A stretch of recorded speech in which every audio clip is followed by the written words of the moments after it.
अंजुमने उर्दू तरक्की संस्थेमार्फत चांद sultana Urdu high school गेल्या 10 वर्षांपासून मोठ्या प्रमाणावर आर्थिक आणि प्रशासकीय गैरव्यवहार झाल्याचा आरोप समोर आला आहे। संस्थेचे विद्यमान अब्दुल मतीन अब्दुल रहीम यांनी पोलीस अधीक्षक कार्यालयात या संदर्भात तक्रार अर्ज सादर केला असून सखोल चौकशी करून त्यांच्यावर कठोर कारवाई करण्याची मागणी केली आहे।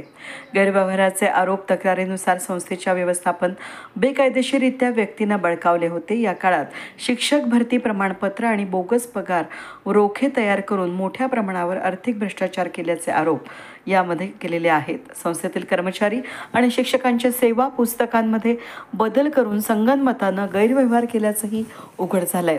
अनुदानाचा गैरवापर संस्थेला मिळालेल्या सहकारी अनुदानाचा हिशोब वार्षिक ताळेबंद दाखल करण्यात आलेला नाही। सरकारी निधीचा योग्य उपयोग न करता फसवणूक केल्याचे संकेत आहेत।